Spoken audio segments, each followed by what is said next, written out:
अस्सलाम वालेकुम नाज़रीन, मैं हूं सुहेल इकबाल भट्टी और आज हम बात करेंगे 3 इशूज़ पर। अमूमी तौर के ऊपर अपने वीडियो में हम एक किसी इशू को डिस्कस करते हैं। अमूमी तौर के ऊपर कोई स्कैंडल है, कोई बड़ी बेज़ाब्तगी है और डॉक्यूमेंट्स की रोशनी में तमाम तर तफसीलात आपके साथ शेयर करता हूँ। लेकिन आज 2 ऐसी इशू हैं जो पहले अपने व्लॉग के अंदर हमने मामला टेकअप किए, बिलखुसूस गंदम और आटे के बहरान से मुतल्लिक, और उसके साथ हमने बताया था कि प्राइम मिनिस्टर इमरान खान ने नोटिस लिया है वो ऐसे अनासिर, वो ऐसे अफराद जो बासर लोग हैं लेकिन करप्शन के अंदर मुलविस हैं, वो दोबारा वापसी चाहते थे कि वो पाकिस्तानी कंपनियों के अंदर मुख्तलिफ अपनी और पाकिस्तानी कंपनियों में बैठकर अपना रोल प्ले कर सकें। उनका रास्ता ओपन कर दिया गया था। अब उससे मुतल्लिक वो कानून जिसे SCCP एक्ट, हम SCCP एक्ट 2017 कहते हैं, उसके अंदर तरमीम कर ली हैं। उसकी तफसीलात आपके साथ शेयर करेंगे। ये 2 एक्सक्लूसिव हमारी स्टोरी थी जिसके ऊपर ये कुछ एक एक्शन हुए हैं, वो आपके साथ शेयर करूँगा। और इसके साथ एक नया इशू आपके साथ बताएंगे कि जहाँ पर इमरान खान साहब की हुकूमत एहतसाब के मिशन पर गामजन है। अब उन्होंने अपने ही दौर के अंदर जो बिलखसूस अगर हम बात करें शबर जैदी साहब, एक सवाल ऐसा उठ रहा है कि आने वाले दिनों में क्या कि शबर जैदी साहब के ख़िलाफ़ भी 16 अरब रुपए के इनकम टैक्स रिफ़ंड जारी करने से मुतल्लिक उन्हें किसी तहकीकात का सामना करना पड़ सकता है। मुबैना तौर के ऊपर चूँकि FBR और वज़ारत ख़जाना बहुत सी मालूमात छुपा रही हैं। वो कौन सी मालूमात हैं, क्यों उनके ऊपर सवालात उठे शबर जैदी साहब से मुतल्लिक, जो कि वो अब घर जा चुके हैं, और वो तमाम तफसीलात भी हम आपके साथ शेयर करेंगे। इसी तरह अगर हम बात करें कि जो मामला पहले गंदम के हवाले से बात कर लेते हैं। हमने ये मामला टेकअप किया था कि किस तरीके के साथ गंदम का बहरान जारी है। नई फसल आने के साथ ही माफिया एक्टिव हो गया है और उसके साथ साथ प्राइम मिनिस्टर गुज़श्ता साल भी उन्होंने नोटिस लिया, मसला हल ना हो पाया। अवाम को अरबों रुपये इजाफी अदा करना पड़े अपनी ज़रूरत पूरी करने के लिए, आटा ख़रीदने के लिए। उसके बाद अब दोबारा नई फसल आई, दोबारा बहरान है। हुकूमत की जो रेट मुकर्रर किया हुआ है 20 किलो थैले का, वो 860 रुपये फ़ी किलो है, जबकि मार्केट में वो 1100 साढ़े 1100 रुपये फ़ी किलो मिलता है। और उसकी वजूहात भी हमने बताई थी कि हफीज़ शेख साहब ने जो प्राइम मिनिस्टर पाकिस्तान को रिपोर्ट पेश की थी उसमें उन्होंने उन तमाम वजूहात का अहाता भी किया था। उसके ऊपर लेटेस्ट ये है, चूँकि जब ये मामला पिछले 2-3 दिन से मीडिया ने बहुत भरपूर तरीके के साथ टेकअप किया, तो उसमें अब वज़ीर-ए-आज़म हाउस से ये इत्तला आई है कि प्राइम मिनिस्टर ने इस मसले को हल करने का ठान लिया है। अगरचे कि वो इंक्वायरी कमेटी जिसके अंदर उस्मान बुज़दार साहब वज़ीर-ए-आला पंजाब हैं, उनकी जो बैड गवर्नेंस थी, उनके जो कुछ गलत फैसले थे जिसके नतीजे में गुज़श्ता साल आटे का बहरान पैदा हुआ, जो लोग इन्वॉल्व थे उसके ऊपर तो कोई कार्रवाई नहीं हुई। अब उन्होंने उस तमाम तर प्रोसेस को एक साइड पे रखते हुए कुछ हिदायत दी हैं जिसके अंदर प्राइम मिनिस्टर ने कहा जी कि वो ब्यूरोक्रेसी का फैसला नहीं मानेंगे और गंदम बहरान का हल करने को ठान लिया गया है। प्राइम मिनिस्टर ऑफिस की ये अपडेट्स आई हमारे साथ, मैं आपके साथ शेयर करता हूँ, जिसमें बहुत बुलंदोबांग दावे किए गए हैं। हमारी दुआ है कि ये दावे पूरे हों, लेकिन हकीकतन कुछ शायद ऐसा हो ना हो, चूँकि मतलूबा इक़दामात वो नहीं किए जा रहे। आप सिर्फ वक्ती तौर के ऊपर, जिसे हम कहते हैं ना डंग टपाओ पॉलिसी, वो लगती है, उसके ऊपर अमल दरामद करके आप इस पूरे मसले को हल करने की कोशिश कर रहे हैं। अब प्राइम मिनिस्टर ऑफिस ने जो बयान किया वो कहते हैं जी प्राइम मिनिस्टर ने गंदम बहरान हल करने की ठान ली है। ब्यूरोक्रेसी के जो तखीरी हरबे थे अब वो बर्दाश्त नहीं किए जाएंगे।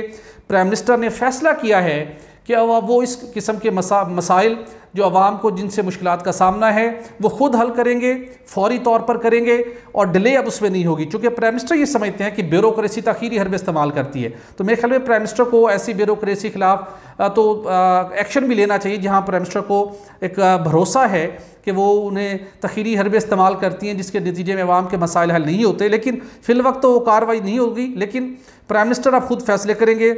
और प्राइम मिनिस्टर ने को ब्यूरो अफसर शाही ने यह कहा था कि सरकारी गोदामों में जो गंदम मौजूद है वो हम अक्टूबर में हमें मार्केट में लानी चाहिए, लेकिन प्राइम मिनिस्टर ने कहा है कि आटे की कीमत कंट्रोल नहीं हो पा रही। पंजाब हुकूमत, वफाकी हुकूमत को क्रिटिसाइज़ किया जा रहा है, आवाम को इजाफी अदायगियाँ करना पड़ रही हैं, तो हम इस मसले को फौरी तौर पर हल करते हैं। और उसका हल प्राइम मिनिस्टर ने ये निकाला है कि पास्को के गोदामों में मौजूद गंदम ओपन मार्केट में आप ले आएँ। अब फ्लोर मिल्स को दें, उस गंदम को यूटिलाइज़ करें ताकि आटे की कीमत कंट्रोल हो सके, नीचे आ सके। चूँकि 4 रोज़ कबल प्राइम मिनिस्टर इसका नोटिस ले चुके हैं। प्राइम मिनिस्टर ऑफिस का कहना है कि प्राइम मिनिस्टर ने कहा जी कि अक्टूबर में जो होगा वो देख लेंगे, फौरी तौर के ऊपर तो इस मसले को हल करने के लिए हम गंदम रिलीज़ कर दें, बाद में गंदम इंपोर्ट होकर आ जाएगी और मसला हम हल कर लेंगे।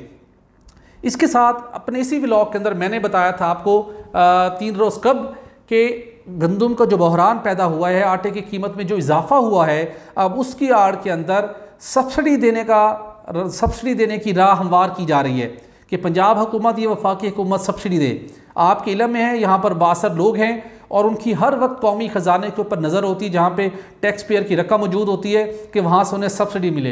तो अब अल्टीमेटली फ्लोर मिल्स मालकान और बोगस फ्लोर मिल्स वाले, जिनकी मुसाफती कमीशन ऑफ पाकिस्तान निशानदही कर चुकी है कि बहुत से फ्लोर मिल्स के बोगस हैं, सिर्फ कागज़ों में हैं, वो कोटा हासिल करते हैं और फिर उसके बाद वो उसके ऊपर करोड़ों अरबों रुपए कमाते हैं।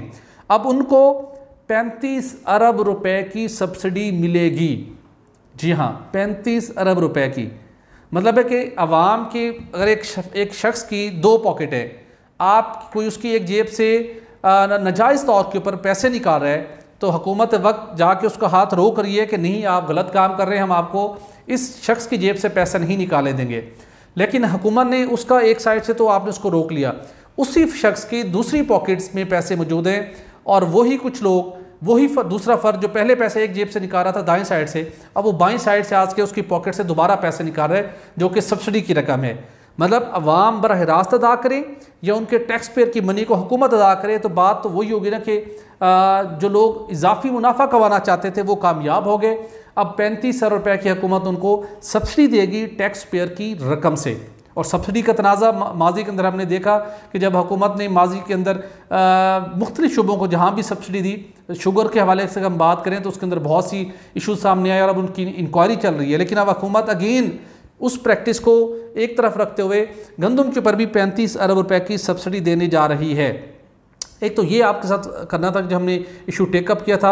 हमारी दुआ है कि प्राइम मिनिस्टर इस बहरान को काबू पाने में कामयाब हों, लेकिन ज़रूरी है कि गंदम की कीमत सरकारी रेट के मुताबिक होनी चाहिए, आटा सरकारी रेट के ऊपर आवाम को मिलना चाहिए। ये आवाम को सरकारी रेट के ऊपर आटा मिलता दिखना चाहिए, ना कि आप सब्सिडी भी दें और अक्टूबर के बाद जब दोबारा मार्केट के अंदर इशू क्रिएट हो और फिर मज़ीद कीमत बढ़े, उसको भी रोकने के लिए भी इक़दाम करने चाहिए कि ड्यूटी फ्री गंदम की इंपोर्ट को यकीनी बना लेना चाहिए, क्योंकि 20 लाख टन गंदम की किल्लत का सामना है।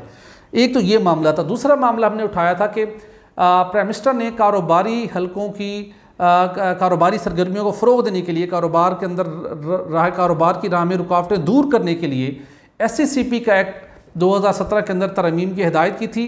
बाज़ लोग जो इसके ऊपर नज़र लगा कर बैठे थे, उन्होंने उन तरमीम के आड़ के अंदर जहाँ पे 121 तरमीम हो रही थी, कुछ ऐसी तरमीम भी करवा ली थी जो कि करप्शन के मुलव्विस, करप्शन में के मुजरिमान को तहफ़्फ़ुज़ मिल रहा था कि वो प्ली बारगेन करते हैं, अपना जुर्म तस्लीम करते हैं, कौमी ख़जाने में लूटी हुई रकम जमा कराते हैं, अब दोबारा उनको कंपनीज़ के अंदर बैठ के काम करने की इजाज़त मिल जाए। तो ये अब हमने स्टोरी की थी, एक्सक्लूसिवली आपके साथ शेयर की थी कि प्राइम मिनिस्टर ने इन राइटिंग ये डायरेक्शन दी हैं और टाइम दिया गया था 30 जुलाई तक, लेकिन वजारत ख़जाना ने क्विकली इसको हैंडल किया है और सदारती ऑर्डिनेंस हो चुका है। और करप्शन में मुलव्विस, करप्शन के मुजरिमान अब वो किसी कंपनी के बोर्ड ऑफ डायरेक्टर में शामिल नहीं हो सकेंगे। उसके बाद था किसी भी सरकारी कंपनी के अंदर वफाकी हुकूमत का चीफ एग्जीक्यूटिव ऑफिसर की तैनाती का इख्तियार ख़त्म कर दिया गया था। अब वो कानून जो तरमीम हुई थी कानून के अंदर, उस तरमीम को वापस ले लिया वफाकी हुकूमत ने ऑर्डिनेंस के ज़रिए।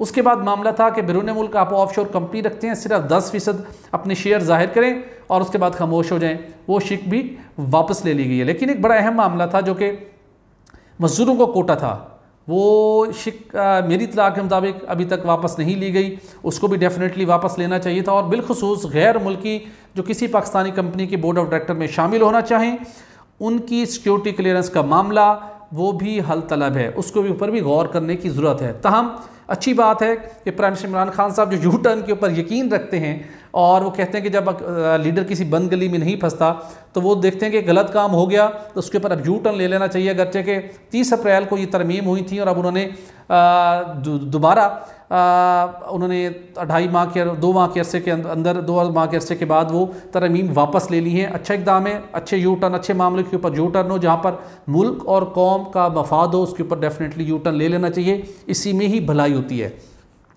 तीसरा मामला आ जाते हैं 16 अरब रुपये का मामला। साबिक चेयरमैन FPR शब्बर ज़ैदी साहब, प्राइम मिनिस्टर इमरान खान साहब की चॉइस थी, वो मई 2019 से अप्रैल 2020 तक के दौरान उन्होंने खिदमात सर अंजाम दी।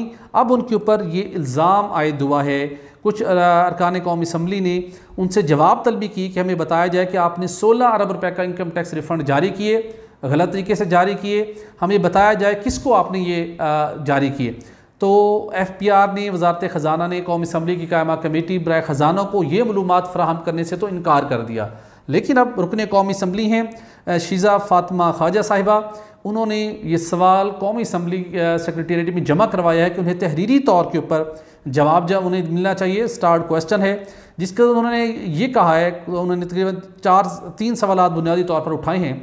वो कहती हैं कि मई 2019 से अप्रैल 2020 के दौरान 16 रुपये का इनकम टैक्स रिफ़ंड जारी हुए। शबर जैदी साहब थे उसका चेयरमैन, और उन्होंने कहा कि बताया जाए कि ये रकम जो उनकी मालूमात हैं, जो हमें उसका लेटर मसूल हुआ है उनका, उसके मुताबिक उन्होंने 16 रुपये जारी किए, जिसमें से एंग्रो कंपनी को 2 अरब रुपये का इनकम टैक्स रिफ़ंड किया गया, स्टैंडर्ड चार्टर्ड बैंक को 1.5 अरब रुपये, हबीब बैंक को 10 अरब रुपये, MCB बैंक को 1 अरब 50 करोड़ रुपये, DG खान जो सीमेंट है गलबन उसको 50 करोड़ रुपए, मेपल लीफ को 700 मिलियन रुपए, इनके 70 करोड़ रुपए उसको जारी किए गए। तो उन्होंने कहा जिसकी हमें बताएं कि अब वाकई ही ये अमाउंट शबर जैदी साहब ने इन कंपनियों को इनकम टैक्स रिफ़ंड की मद में जारी की। दूसरा उन्होंने मामला उठाया है कि क्या ये दुरुस्त है कि जिन कंपनियों को 16 अरब रुपए के टैक्स रिफ़ंड जारी किए गए, क्योंकि उनका और कुछ अरकान का ख्याल है कि ये टैक्स रिफ़ंड नहीं बनता था, ये उस हालात में नहीं बनता था जिस हालात के अंदर ये रकम अदा की गई।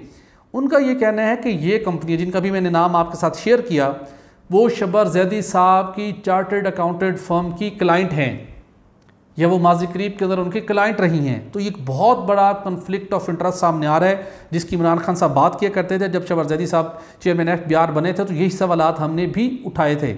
अब वो पूछती हैं कि बताया जाए कि क्या वाकई ये उनकी क्लाइंट थे। और उसके बाद तीसरा सवाल ये बनता है कि आपने जो इन कंपनियों को आपने पे किया रकम 16 अरब रुपये, उस वक्त FPR को कलेक्शन में बहुत से मुश्किलात का सामना था, तो आपने क्यों उस मौके के ऊपर ये कदम उठाया। और उसके साथ जब कौमी असम्बली की कायमा सब कमेटी बराए ख़जाना की सब कमेटी ने जवाब मांगे तो आपने जवाब क्यों नहीं दिए। तो अब ये सवालात उठ रहे हैं, अगर FPR इनको इन सवालात के जवाब देती है बिलखसूस कि यस 16 अरब रुपये जारी हुए, शबर जैदी साहब के दौर में जारी हुए, और यही कंपनी है जिनका नाम अभी मैंने आपके साथ शेयर किया जो कि उस लेटर में भी मौजूद हैं, फिर अगर इस सवाल का भी जवाब दे दिया गया कि यस कि वो शबर जैदी साहब की कंपनी की क्लाइंट थी वो कंपनियां, तो ये फिर बहुत बड़ा मसला बनेगा शबर जैदी साहब के लिए भी, और बिलखसूस वो लोग जो शबर जैदी साहब की बहुत ज़्यादा वकालत करते रहे हैं, और जब उनको अपॉइंटमेंट की गई थी तो इन कन्फ्लिक्ट ऑफ इंटरेस्ट को मद्देनज़र नहीं रखा गया था। तो ये बहुत बड़ा इशू बन सकता है इमरान खान साहब के दौरे हुकूमत का। बहरहाल देखना होगा कि इसके ऊपर क्या होता है। बहरहाल 2 मामलात अच्छे हुए जिसके ऊपर गंदम के हवाले से इमरान खान साहब ने इनिशिएटिव लिया, उसके बाद जो करप्शन में मुलविस लोग थे उनका रास्ता रोका है, जो उनको रास्ता हमवार किया गया था उन्होंने उसके फैसले के ऊपर नज़रसानी कर ली है, और शबर जैदी साहब का मामला। तो ये थी 3 बड़ी डेवलपमेंट्स जो कि आपके साथ करनी थी शेयर। अपना और अपने इर्द गिर्द के लोगों का रखिएगा ख्याल। मुझे दीजिए इजाज़त। अल्लाह हाफिज़।